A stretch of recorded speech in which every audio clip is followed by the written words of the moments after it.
Hello friends, আমার home cook চ্যানেলে আপনাদের সবাইকে স্বাগত জানাই। আজ আমি একটি নতুন রেসিপি নিয়ে উপস্থিত হয়েছি। রেসিপিটি যদিও সাধারণত সবাই করতে জানেন, করলা আমরা সবাই সাধারণত রান্না করতে জানি, কিন্তু এটি আমি একটি নতুন পদ্ধতিতে বানাবো। এটি হচ্ছে এই করলাগুলোকে আস্তে আস্তে পিস পিস করে কেটে নেব। এই করলাগুলো দিয়ে আমি যে রেসিপিটি করতে চাইছি সেটি হচ্ছে, যে রেসিপিটি আমি বানাবো সেটি করলা পোস্ত। কিভাবে আমি করলার পোস্তটা বানাবো, পোস্ত দিয়ে কিভাবে করলা বানাবো সেটি আপনাদের সাথে শেয়ার করছি। এবার করলাটাকে আস্তে আস্তে আমি কেটে নিচ্ছি, তারপর ফিরে আসছি। আবার আপনাদের কাছে ফিরে এলাম। করলা কাটা হয়ে গেছে, এই দেখুন পিস পিস করে করলা কেটে নিয়েছি। এই করলা পোস্ত বানানোর জন্য আমার এখানে লাগছে এই যে পিস পিস করে পেঁয়াজ কেটে নিয়েছি, এখানে টমেটো নিয়েছি, আর গোটা কাঁচা লঙ্কা নিয়েছি, আর এখানে লাগছে পোস্ত বাটা। এখানে আমি পোস্ত বেটে রেখে দিয়েছি। এইবার চলুন রান্নাটা শুরু করা যাক। এখানে আমি কড়াতে সর্ষের তেল দিয়ে দিয়েছি, তেল আমার গরম হয়ে এসেছে। এইবার আমি যে করলাগুলো কেটে রেখেছিলাম সেই করলাগুলোতে সামান্য হলুদ মাখিয়ে নেব।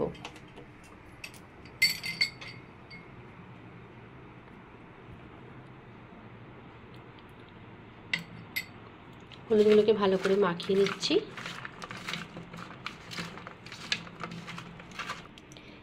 এইবার আমি করলাগুলো তেলেতে ছেড়ে দিচ্ছি।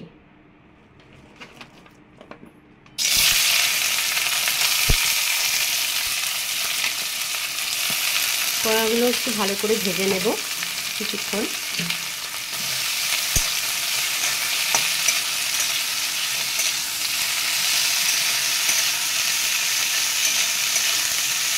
কিছুক্ষণ হতে দেবো, করলাগুলো একটু টাইম লাগবে।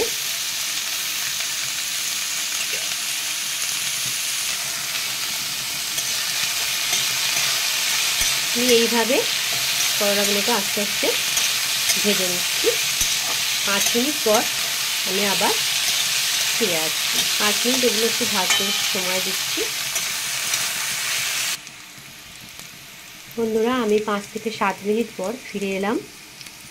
করলা এখানে প্রায় আমার ভাজা হয়েই এসেছে। আমি এবার করলাগুলোকে তুলে নেব, একটা বাটিতে তুলে নেব আস্তে আস্তে। আমি এই যে একটি পাত্রে করলাগুলো ভাজা তুলে রেখেছি। এইবার আমি কড়া তেলেতে ফোড়ন দিয়ে দেব। এবার ফোড়নে দিচ্ছি গোটা কালো সর্ষে আর 5 ফোড়ন কড়াতে দিয়ে দিচ্ছি। এবার আমার ফোড়নগুলো গরম হয়ে এসেছে। এবার দিয়ে দেব গোটা কাঁচা লঙ্কা। কাঁচা লঙ্কাগুলো দিয়ে এবার হালকা নাড়াচাড়া করে এইবার দিয়ে দিচ্ছি কেটে রাখা টমেটো।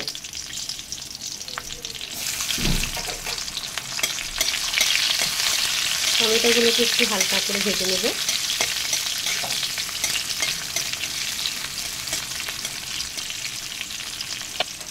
এইবার দিয়ে দিচ্ছি কেটে রাখা পেঁয়াজগুলো দিয়ে দিলাম।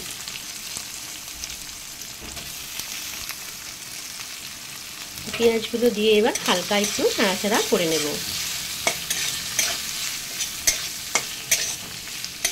পেঁয়াজগুলো একটু সামান্য ভাজবো, হালকা ব্রাউন কালার এসে গেলে তারপর করলাগুলো দেব।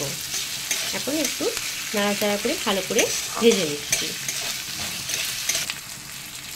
পেঁয়াজ ভাজা হয়ে গেছে, এইবার ভেজে রাখা করলাগুলো দিয়ে দেব।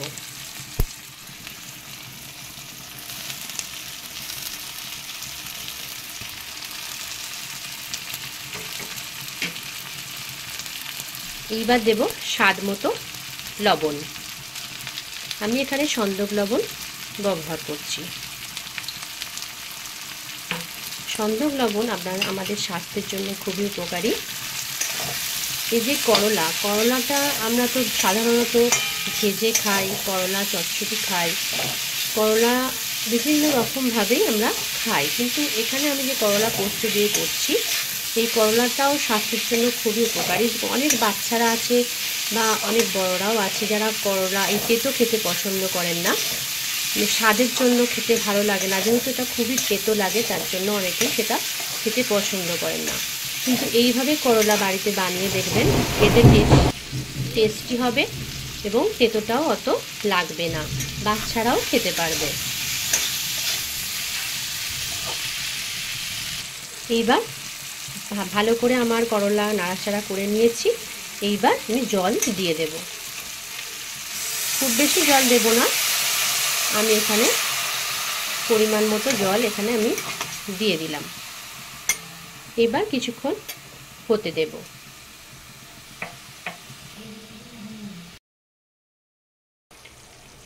বন্ধুরা, আমি 5 মিনিট পর ফিরে এলাম। এখানে আমার করলা ভালোভাবে সিদ্ধ হয়ে গেছে। এইবার আমি যে পোস্তটা বেটে রেখেছিলাম সেটা এখানে দিয়ে দেব।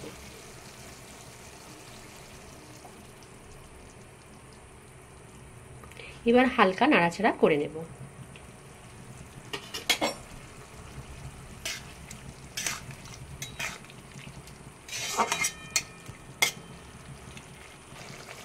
পোস্ত দিয়ে আরেক কিছুক্ষণ হতে দেব।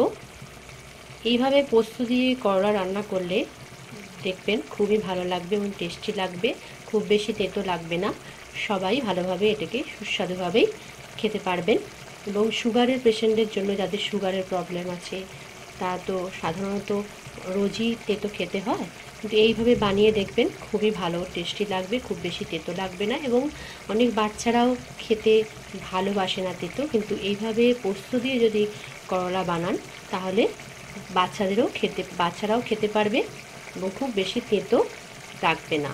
এটি স্বাস্থ্যের জন্য আমাদের খুবই উপকারী। করলা আমাদের স্বাস্থ্যের জন্য প্রতিদিন খাওয়া উচিত এবং খুবই উপকারী জিনিস। তাই আমি এইভাবে নতুন ধরনের একটি রেসিপি আপনাদের বানিয়ে দেখাচ্ছি, পোস্ত দিয়ে করলা।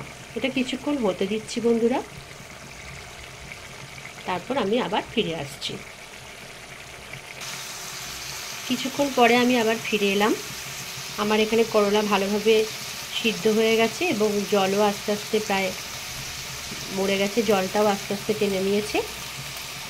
এইবার আমি করলাগুলো আস্তে আস্তে আমার করলা পোস্ত একটি পাত্রে ঢেলে নেব।